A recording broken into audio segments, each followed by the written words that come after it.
অনেক অপেক্ষার পরে 21 মুভিটি চলে এসেছে। তো আমিও চলে আসলাম এটার এক্সপ্লেইন নিয়ে।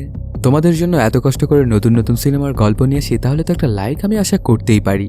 কোনো স্পয়লার না দিয়ে চ্যানেলটা সাবস্ক্রাইব করে চলো তাহলে গল্পের গভীরে ঢুকে পড়া যাক। সিনেমার শুরুতে 1971 সালের অক্টোবর মাস দেখানো হয়। সেখানে একটা আর্মি ক্যাম্পে অরুণ নামের এক আর্মি অফিসারের 21তম জন্মদিন পালন করা হচ্ছিল।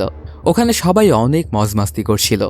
ঠিক তখনই সেখানে চলে আসে ওদের এক সিনিয়র অফিসার আর জানায় বর্ডারের অবস্থা খুব খারাপ হয়ে গেছে। তোমরা সবাই নিজের নিজের বেসে গিয়ে রিপোর্ট করো, এখনই তোমাদের সবাইকেই প্রয়োজন। এই কথাটা শুনে সেখানে থাকা সকল সোলজারই নিজ নিজ বেসে চলে যায়। তারপর কাহিনীটা শিফট হয়ে 2001 সালে আসে। সেখানে নিসার নামের এক রিটায়ার্ড আর্মি অফিসারকে দেখানো হয়। সে মূলত এখানে এসেছিল আজকে অরুণের বাবার সাথে দেখা করার জন্য। অরুণের বাবা নিজেও একজন রিটায়ার্ড আর্মি অফিসার। সে পাকিস্তানে গেট টুগেদারের জন্য আসতেছিল। আসলে সে ছিল ইন্ডিয়ান। তো নিসার ওনার সাথে দেখা করে কিছু কথা বলতে চায় ওনাকে। তখনই দেখা যায় নিসারের বউ ওকে বলতে থাকে, তুমি কি পাগল হয়ে গেছো যে ওইসব কথাগুলো তুমি এখন ওনাকে বলবে? কিন্তু নিসার বলে যে আমার মন হালকা হওয়া খুবই জরুরি। আর অরুণের বাবার সাথে দেখা করার পারমিশনটা সে হাই কমান্ড থেকে নিয়ে নিয়েছিল। পরদিন সকালবেলাতেই অরুণের বাবা খেতার পাল পাকিস্তানে এসে পৌঁছে ওনাকে রিসিভ করার জন্য চলে আসে নিসার। ওরা দুজনে এটা ওটা নিয়ে কথা বলতে শুরু করে। আসলে নিসার ওনার সাথে ভালো একটা সম্পর্ক করতে চাইছিল। ওর সব কথা শুনে বোঝা যাচ্ছিল যে নিসার আগে থেকেই খেতার পালের সাথে কথা বলে রেখেছিল যে পাকিস্তানে আসলে পুরো দেশ ওনাকে ঘুরিয়ে দেখাবে। আসলে দেশ ভাগ হওয়ার আগে খেতার পালের বাড়ি লাহোরের আশেপাশে একটা গ্রামে ছিল। এর জন্য উনি যেহেতু পাকিস্তানে এসেছিল তো নিজের গ্রামটাও তিনি দেখতে চান। তারপর কিছুক্ষণ ঘোরাঘুরি করার পর ওরা দুজনে চলে আসে নিসারের বাড়িতে। সেখানে আসতেই নিসারের বউ এবং মেয়ে ওনাকে অভিনন্দন জানায়। সাথে নিসারের মেয়ে ওনাকে সেখানে হওয়া গেট টুগেদার সম্পর্কে অবহিত করতে থাকে। তারপর ওরা সবাই মিলে লাঞ্চ করে। এর মধ্যে খেতার পাল নিসারের বউকে তার পরিবার সম্পর্কে বলতে শুরু করে। আমার পরিবারে আমার বউ এবং আমার 2 ছেলে রয়েছে। তার মধ্যে আমার এক ছেলে অরুণ, সে শহীদ হয়েছে। এই কথাটা শুনে অনেকটাই কষ্ট পেয়ে যায় ওরা। এর পরপরই কাহিনীটা আবার শিফট করা হয় 1971 সালে। এখানে দেখা যায় অরুণ তার বাড়িতে এসেছিল। তখন ওর পরিবারকে সে বলতে থাকে, আমি যুদ্ধে যাব, শুধুমাত্র তোমাদের সাথে দেখা করার জন্য আমি বাড়িতে বেড়াতে এসেছি। এরপর পরিবারের সাথে খাবার দাবার করে বেরিয়ে পড়ে অরুণ যুদ্ধের উদ্দেশ্যে। কয়েক ঘন্টার জার্নি শেষে অরুণ চলে আসে ওদের বেসে। সেখানে কর্নেল ওয়ারের জন্য তৈরি হচ্ছিল। তখন অরুণ এবং তার সাথীদেরকে তিনি জানায়, তোমরা সবাই বেঁচে থাকবে এবং আমাদেরকে সাহায্য করবে যা যা প্রয়োজন আমাদের। কিন্তু অরুণ বলে, না স্যার, আমরাও যুদ্ধে যাব। প্রথমে তো কোনোভাবেই রাজি হয় না কর্নেল, আর ওদেরকে বারণ করে দেয়। কিন্তু অরুণদের চোখে কর্নেল দেখতে পায় দেশের জন্য ভালোবাসা, এজন্য পরে রাজি হয়ে যায় ওদেরকেও নেওয়ার জন্য। তবে তিনি একটা শর্ত ছুড়ে দেয় অরুণকে, সে যুদ্ধে তখনই যেতে পারবে যখন সে ভালোভাবে ট্যাঙ্ক চালাতে শিখবে, আর এটার জন্য প্রপার একটা ট্রেনিংও নিতে হবে ওকে। আসলে ওরা যুদ্ধের জন্য অনেক জোশ পেয়ে গিয়েছিল। এর জন্য ট্যাঙ্ক চালানো ট্রেনিংয়ের অর্ধেকে গিয়েই ছেড়ে দিয়েছিল। এরপর অরুণ এবং তার সাথীদেরকে সগত সিং নামের একজন অফিসারের কাছে পাঠানো হয়। আসলে র্যাঙ্কিংয়ে অরুণের থেকে সে ছোটই ছিল, কিন্তু ট্যাঙ্ক চালানো জানতো সে অনেক ভালোভাবে। তখন অরুণের পরীক্ষা নেওয়ার জন্য সগত সিং ওকে ট্যাঙ্কের ভেতরেই আটকে ফেলে। দেখা যায় অরুণ 10 মিনিটের মধ্যেই ট্যাঙ্কের ভেতর থেকে বেরিয়ে আসে। এটা দেখে সগত বলে, তুমি তো ট্যাঙ্কের ভেতর থেকে বেরিয়েছো, খুব ভালো কথা, কিন্তু এখনো অনেক তৈরি করতে বাকি, সেগুলো তোমাকে সবকিছু কমপ্লিট করতে হবে। পরদিন সকাল থেকে শুরু হয়ে যায় অরুণদের ট্রেনিং। অরুণ তো নিজের জীবনে সর্বোচ্চটা দিয়ে চেষ্টা করছিল, কারণ তার তো জীবনে একটাই আশা ছিল যে সে যুদ্ধে যাবে। অনেকক্ষণ ট্রেনিং করার পর একটা জায়গায় গিয়ে বসেছিল অরুণ। তখন ওর পেছনের কিছু কাহিনী মনে পড়ে যায়, যে সময়টায় অরুণ আর্মির ট্রেনিং নিচ্ছিল। একদিন অরুণ এবং তার গ্রুপের ছেলেপেলে মিলে সিনেমা দেখতে যায়। সেখানে গিয়ে ওরা একটা মেয়ের গ্রুপ দেখতে পায়। তখন অরুণের বন্ধুরা বলতে থাকে, যদি ওদের সাথে কথা হতো তাহলে কতই না ভালো হতো। সাথে অরুণকে ওরা এটাও বলে যে, প্লিজ তুমি কি ওদের সাথে গিয়ে আমাদের সাথে একটু কথা বলার ব্যবস্থা করতে পারবে? তখন অরুণও নির্ভয়ে চলে যায় ওদের কাছের একজনকে গিয়ে বলে, আপনারা কি আমাদের সাথে সিনেমা দেখতে যাবেন? অরুণ যে মেয়েটার সাথে কথা বলছিল ওর নাম ছিল কিরণ। এই কথাটা শুনে তো অনেকটাই রাগান্বিত হয়ে যায় কিরণ, আর বলতে থাকে, তোমার সাহস হয় কিভাবে আমাদেরকে এসব কথা বলার? এই ব্যাপারগুলো আবার পাশ থেকে দেখে অরুণের বন্ধুরা চলে আসে ওকে বাঁচানোর জন্য। এটা দেখে আবার হাসতে শুরু করে দেয় কিরণ। আসল সত্য এটাই যে সে প্র্যাঙ্ক করছিল ওদের সাথে। তারপর ওরা সবাই মিলে চলে আসে অরুণদের সাথে সিনেমা হলের ভেতরে। সবাই খুব এনজয় করছিল। এটাই ছিল অরুণ ও কিরণের প্রথম দেখা। সিনেমা দেখার পরে হঠাৎ করে ওরা দুজনে মিলে একদিন লাঞ্চে গিয়েছিল। সেখানে গিয়ে ওদের দুজনের মধ্যে অনেক কথাবার্তা হয়। আসলে মনে মনে কিরণকে অরুণ অনেক পছন্দ করত, আর অরুণকেও কিরণের কাছে ভালোই লেগেছিল। কথাবার্তা বলতে বলতে এক পর্যায়ে অরুণ কিরণকে এটাও বলেছিল যে তার বাবা এবং নানা দুজনেই আর্মি অফিসার। এজন্য ছোটবেলা থেকেই অরুণেরও স্বপ্ন ছিল সোলজার হওয়া। এটুকু ফ্ল্যাশব্যাক দেখানোর পরে কাহিনীটা শিফট করে আবারও প্রেজেন্ট টাইমে আনা হয়। অরুণের ট্রেনিং চলছিল। সাদা তরুণকে একদম পেরেশান করে ফেলেছিল। সে প্রয়োজনীয় অপ্রয়োজনীয় সব রকমের ট্রেনিং দিচ্ছিল অরুণকে। সাথে ওকে এটাও বলে, যদি ট্যাঙ্ক চালাতে চাও তাহলে এটাকে তোমার ঘর মনে করতে হবে, আর এটার অনেক ইজ্জতও করতে হবে। তারপর পরে অরুণের সাথে আরেকটা সোলজারের পরিচয় করিয়ে দেওয়া হয়। এই আসলে অরুণের সাথে ট্যাঙ্ক চালাবে। এরপর কেটে যায় আরও কিছুদিন। ওদের প্রস্তুতি প্রায় শেষের দিকেই ছিল। অরুণ এখন খুব সুন্দরভাবে ট্যাঙ্ক চালাতে পারছিল এবং এটা দিয়ে খুব ভালোভাবে অ্যাটাকও করতে পারছিল। তারপর অরুণ এক পর্যায়ে বসে বসে ভাবতে থাকে। কাহিনীটা ফ্ল্যাশব্যাকে চলে যায়। ওই সময়টায় অরুণ এবং কিরণ বসে গল্পগুজব করছিল।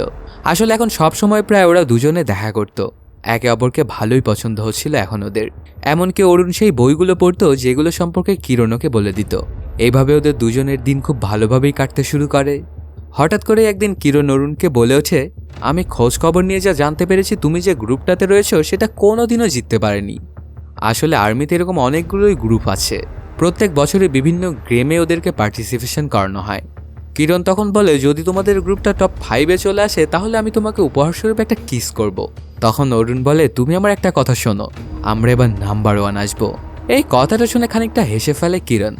তার পরপরই অরুণ চলে আসে ওর গ্রুপ মেম্বারদের কাছে আর বলতে থাকে, আমাদের গ্রুপ কোনোদিনও জিতেনি কোনো খেলায়, কিন্তু এবার আমাদেরকে প্রথম হতেই হবে, কারণ ইজ্জতের ব্যাপার।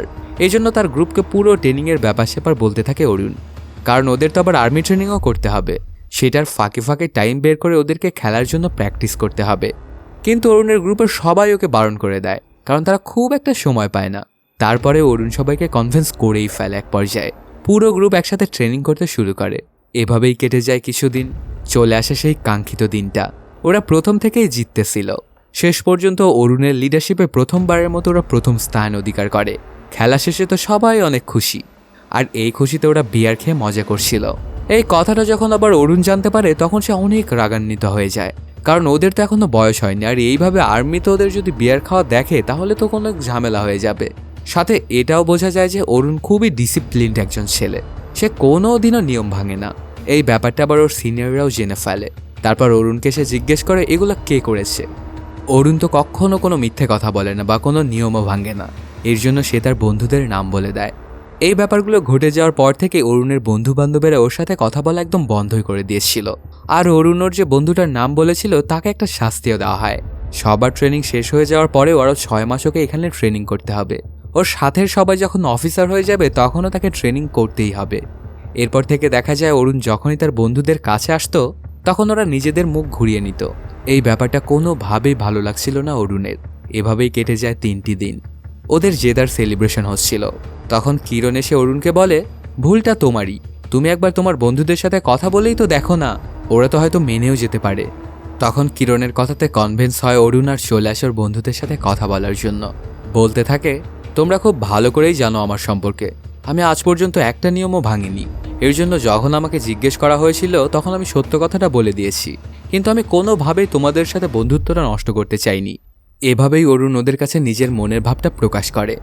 ওর মুখে এমন কথা শুনে ওর বন্ধুরা ওকে মাফ করে দেয়। তারপর ওরা সবাই মিলে পার্টিটা এনজয় করতে থাকে। এরপর কাহিনীটা চলে আসে প্রেজেন্ট টাইমে। অরুণের ট্রেনিং দেখার জন্য সেখানে এসেছিল বড় বড় সব অফিসাররা। তখন কর্নেল বলে, ট্রেনিং তো শেষ করে ফেলেছে, কিন্তু আমি এখনো শিওর হতে পারছি না যে অরুণকে আমি যুদ্ধে নিয়ে যাব কি যাব না। তখন পাশ থেকে অন্য সব অফিসারগুলো বলে ওঠে, আমাদের তো মনে হচ্ছে অরুণ রেডি, ওকে আমাদের সাথে নিয়ে যাওয়া উচিত। তখন সবার জাজমেন্টের উপর আস্থা রেখে অরুণকে সিলেক্ট করে নেয় কর্নেল। এটার ছোট্ট একটা সেলিব্রেশনও করে। এগুলো সবকিছু শেষ হওয়ার পরেই অরুণ একটা জায়গায় এসে কিরণের কথা চিন্তা করে মন খারাপ করে বসে থাকে। ওকে দেখে মনে হচ্ছিল যে কিরণ আর ওর মধ্যে হয়তোবা কোনো একটা কিছু ঘটেছে। পরদিন সকালবেলাতে, মানে 3 ডিসেম্বর 1971 সাল, কর্নেল সকল অফিসারকে বলে দেয় যে আমরা খুব তাড়াতাড়ি পাকিস্তানের ওপর অ্যাটাক করতে যাচ্ছি, এই জন্য তোমরা সবাই তৈরি হয়ে যাও। এরপর কাহিনীটা চলে আসে 2001 সালে। দেখা যায় খেতারপাল এখানে গেট টুগেদারে এসেছিল। সেখানে সকল অফিসারদের সাথে দেখা হয়ে অনেক খুশি হয়ে যায় খেতারপাল। ওরা সবাই মিলে ওখানে অনেক মজমাস্তি করছিল, যেন সে আবারও সেই আগের দিনগুলো ফিরে পেয়েছে।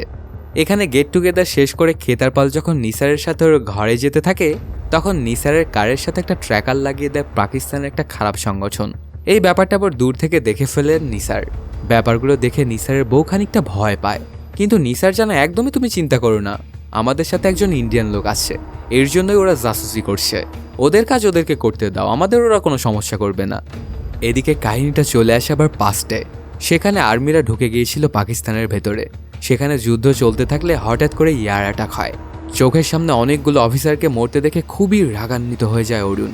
কিন্তু যেহেতু কোনো পারমিশন নেই, এর জন্য সে কিছুই আর করতে পারে না, আর ঘায়াল হওয়া অফিসারদের শুধু ফার্স্ট এইড করতে থাকে। এদিকে দেখা যায় কর্নেল লড়ার জন্য প্ল্যান করছিল। কাহিনীটা আবারও প্রেজেন্ট টাইমে চলে আসে। দেখা যায় খেতারপালকে নিসার তার গ্রামের বাড়িতে ঘুরতে নিয়ে এসেছে। এত বছর পরে নিজের বাড়িটা দেখে অনেক খুশি হয়ে যায় খেতারপাল। এরপর সেখানে থাকা সবার সাথে কথা বলতে থাকে তিনি। আবার যেন তিনি একদম পুরনো দিনে ফিরে গিয়েছেন। এই ব্যাপারগুলো দেখে অনেকটাই ভালো লাগছিল নিসারেরও। সেদিন রাত্রেবেলাতেই দেখা যায় নিসারের সাথে দেখা করতে চলে আসে একজন লোক, আর বলতে থাকে ইন্ডিয়ান ওই লোকটা কেন তোমার বাড়িতে এসেছে, আর কেনই বা সে তোমার বাড়িতে থাকছে। সবার যদি ভালো চাও তাহলে তাড়াতাড়ি ওনাকে ভাগিয়ে দাও তোমার বাড়ি থেকে। এই কথাগুলো আবার শুনে ফেলে খেতারপাল আর চলে আসে সেখানে। তারপর জানতে পারে যুদ্ধে সেই লোকটা নিজের একটা পা হারিয়েছিল, এর জন্য ইন্ডিয়ান মানুষের প্রতি তার এতটা ক্ষোভ। তখন খেতারপাল ওই লোকটাকে বলে, তোমার দুঃখ আমি বুঝতে পারছি, আমিও আমার ছেলেকে হারিয়েছিলাম ওই যুদ্ধেই। ওনার মুখে এমন কথা শুনে ওই লোকটা একদম শান্তই হয়ে যায়। কাহিনীটা আবারও পাস্টে চলে আসে 1971 সাল। ইন্ডিয়ান আর্মি পাকিস্তানে তো ঢুকে পড়েছিল, কিন্তু ওদের উপরে বিভিন্ন দিক থেকে অ্যাটাক হচ্ছিল। ওদের অনেক অফিসার আস্তে আস্তে মারা যাচ্ছিল। এই ব্যাপারগুলো দেখে অনেকটাই রাগান্বিত হয়ে যায় অরুণ। তারপর যখনই এরা সামনের দিকে আগাতে থাকে, ঠিক তখনই ওদের ওপর আবারও অ্যাটাক করে বসে পাকিস্তানি আর্মিরা। এই অ্যাটাকের আবার খুব ভালোভাবেই জবাব দেয় ইন্ডিয়ান আর্মি। ওদের কিছু লোককে আটকও করে ফেলে। তারপরে আবার আগাতে থাকে সামনের দিকে। অন্যদিকে দেখা যায় এক পাকিস্তানি কর্নেল ইন্ডিয়াকে হারানোর জন্য প্ল্যান করছিল। এই লড়াইয়ে নিসারও সামিল ছিল। অর্ডার আসে যে কোনো মূল্যে ইন্ডিয়ান আর্মিকে হারাতে হবে এবং তাদের সামনে যে আশাটা থামাতে হবে। এজন্য ওদের উপরে ট্যাঙ্ক দিয়ে অ্যাটাক করার প্রয়োজন। দেখা যায় ইন্ডিয়ান আর্মির উপরে রাতের সময়ও অ্যাটাক করা হয়। অনেকজনই মারা যায় ওখানে। তার মধ্যে অরুণের খুব কাছের একজন বন্ধুও ছিল। এই ব্যাপারগুলোতে অনেকটাই বাজে অবস্থা হয়ে যায় অরুণের। পরদিন সকালবেলাতেই নিসারও 14টা ট্যাঙ্ক নিয়ে বেরিয়ে পড়ে ওদের সাথে যুদ্ধের জন্য। এদিকে দেখা যায় ইন্ডিয়ান আর্মি অনেকগুলো পাকিস্তানি সোলজারকে আটক করে রেখেছিল। এতে তারা প্রায় ধরেই নিয়েছিল যে হয়তোবা যুদ্ধটা এবারই শেষের দিকেই আগাচ্ছে।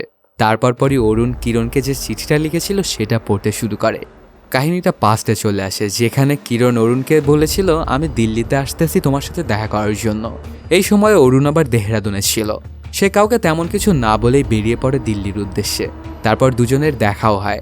একসাথে ওরা অনেক ঘোরাঘুরি করে। দুজনে একে অপরকে একদম ভালোই বেসে ফেলেছিল। তারপর রাতের মধ্যে আবার অরুণ ফিরে চলে আসে তার একাডেমিতে। কিন্তু এই কথাটা আবার অরুণের এক সিনিয়র জেনে যায়। এতে ঝামেলায় পড়তে হয় অরুণকে। তার কয়েকদিন পরে আবার অরুণ দেখা করতে চলে আসে কিরণের সাথে। তখন বলতে থাকে, তোমার জন্য আমি একটা নিয়ম ভেঙেছি। আমি আমার জীবনে কোনোদিনও কোনো নিয়ম ভাঙিনি, কিন্তু সেটা আজকে তোমার জন্য আমার করতে হয়েছে।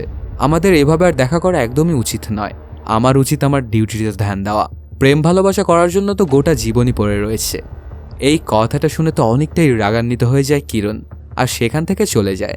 তারপর থেকে ওদের দুজনের আর দেখা হয় না। এদিকে দেখা যায় অরুণের সিনিয়রদের কাছে অর্ডার চলে আসে সামনের দিকে আগানোর জন্য। তোরা সবাই মিলে এই অর্ডারটাই ফলো করতে থাকে আর সামনের দিকে আগাতে শুরু করে। ওরা কিছুটা সামনে আগানোর পরপরই পাকিস্তানি আর্মিরা লুকিয়ে লুকিয়ে ওদের ওপরে অ্যাটাক করতে শুরু করে। তখন ইন্ডিয়ান আর্মিরা পাকিস্তানি আর্মিদেরকে মারতে থাকে। তখন কিছু পাকিস্তানি অফিসার অনেক ভয় পেয়ে যায় এবং সাথে সাথে ওরা স্যারেন্ডারও করে দেয়। তখন ওদেরকে বন্দি বানিয়ে ফেলা হয়। তখনই অরুণের এক সিনিয়র খেয়াল করে দেখতে পায় পাকিস্তানিরা আরও অনেকগুলো ট্যাঙ্ক নিয়ে ওদের দিকেই আসতেছে। এই সময়টায় অরুণদের কাছে আর মাত্র 3টা ট্যাঙ্ক বাকি ছিল। তখন ওরা চিন্তা করতে থাকে যে এখন আমাদের কি করা উচিত, কারণ যে কোনো মূল্যেই ওদের দুশমনদেরকে হারানোটা ওদের প্রয়োজন ছিল। এজন্য তেমন কোনো ভয় না পেয়ে ওরা সামনের দিকে আগাতে শুরু করে। কাহিনীটা প্রেজেন্ট টাইমে চলে আসে। দেখা যায় নেসার কেদারপালকে ওই জায়গাতেই নিয়ে এসেছিল যে জায়গাতে অরুণ ট্যাঙ্ক নিয়ে লড়াই করছিল। সিনটা আবারও পাস্টে চলে যায়। দেখা যায় অরুণ একাই পাকিস্তানি ট্যাঙ্কগুলোকে ধ্বংস করতে শুরু করে দিয়েছে, আর নিজের মাথার মধ্যে একটা সে প্ল্যান করেই আগাচ্ছিল। এই ব্যাপারগুলো দেখে নিসারও হয়রান হয়ে যায়। আর এদিকে ইন্ডিয়ান আর্মিরা পাকিস্তানি ট্যাঙ্কগুলোকে উড়াতেই ছিল, সাথে তো অরুণ আগে বাড়ছিলই। ওদের মধ্যে যুদ্ধ চলতে থাকলে এক পর্যায়ে পাকিস্তানি আর্মিরা ইন্ডিয়ান আরেকটা ট্যাঙ্কে ধ্বংস করে ফেলে। এখন ইন্ডিয়ান আর্মির কাছে আর মাত্র 2টা ট্যাঙ্ক বাকি আছে। এটা দেখে অনেকটাই রেগে যায় অরুণ, আর নতুন একটা প্ল্যান করে দুশমনদের উপর আবারও হামলা করতে শুরু করে। এভাবে আরও অনেকগুলো ট্যাঙ্কে উড়িয়ে দেয় সে। এখন দুশমনদেরও আর মাত্র 2টা ট্যাঙ্ক বাকি। তারপর যখনই অরুণ দুশমনদের একটা ট্যাঙ্কে ধ্বংস করার জন্য সামনের দিকে আগাতে যাবে, তখনই সুযোগ বুঝে নিসার অরুণের ট্যাঙ্কের উপরে হামলা করে দেয়। ট্যাঙ্কের সাথে সাথেই অনেকগুলো সোলজার মারা যায় এখানে একমাত্র জীবিত আছে এখন অরুণী, কিন্তু খুবই ঘায়েল অবস্থা ছিল ওর। তারপর ওকে ট্যাঙ্কের ভেতর থেকে বের করা হয়। নিসার যখন ওর দিকে তাকিয়েছিল তখনই অরুণ মারা যায়, তাও আবার 21 বছর বয়সে। আসলে এই ব্যাপারটা নিসার খিদারপালকে বলতে চাইছিল। কাহিনীটা আবারও প্রেজেন্ট টাইমে চলে আসে। নিসার তখন খিদারপালকে বলে, আমার হাতে আপনার ছেলে অরুণ মারা গিয়েছে, কিন্তু আমি কি করতাম বলুন? আমি তো তখন আমার ডিউটি করছিলাম, আর আমিও তো একটা দেশের জন্যই লড়ি, আমিও তো একটা সোলজার। আপনার ছেলে আসলে অনেক বাহাদুর ছিল, সে একাই অনেকগুলো ট্যাঙ্ক ধ্বংস করেছিল, ওর চোখে আমি একটুও ভয় দেখিনি। এই কথাগুলো শুনে খানিকটা কষ্ট পায় খেতারপাল। তারপর নিজেকে সামলে নিয়ে বলে, আমার মনে হয় যুদ্ধ হওয়াটাই ঠিক নয়, যেন কারোই কোনো আপন মানুষকে হারাতে না হয়। এই কথাগুলো শুনে অনেকটাই ইমোশনাল হয়ে যায় খেতারপাল সহ সেখানে থাকা সবাই। পরদিনই দেখা যায় খেতারপাল ইন্ডিয়ার উদ্দেশ্যে রওনা দেয়। পরই দেখা যায় নিসারকে ডাকা হয় এজেন্সিতে। ওকে জিজ্ঞাসা করা হয়, আপনার সাথে কি খেতারপালের ভালো বন্ধুত্ব হয়ে গেছে? তাহলে কি আপনি ইন্ডিয়াতে গিয়ে আমাদের জন্য জাসুসি করতে পারবেন? ওনাদের কথাগুলো শুনে হাসতে শুরু করে দেয় নিসার, কারণ এইরকম কিছুই করার ওনার কোনো ইন্টেনশনই ছিল না। এর পরপরই একটা কাহিনী জানা যায়। এখন পর্যন্ত কিরণ অরুণের প্রত্যেক বার্থডেতেই ওর বাড়িতে কেক পাঠাতো, আর এর মাধ্যমেই শেষ হয়ে যায় সিনেমাটি। তো বন্ধুরা, কেমন লাগলো আজকের এই এক্সপ্লেনটি জানাতে কমেন্ট করো। আর যদি এখনও চ্যানেলটা সাবস্ক্রাইব না করে থাকো তাড়াতাড়ি সাবস্ক্রাইব করে নাও। দেখা হচ্ছে নতুন কোনো ভিডিওতে। Till then, সায়োনারা।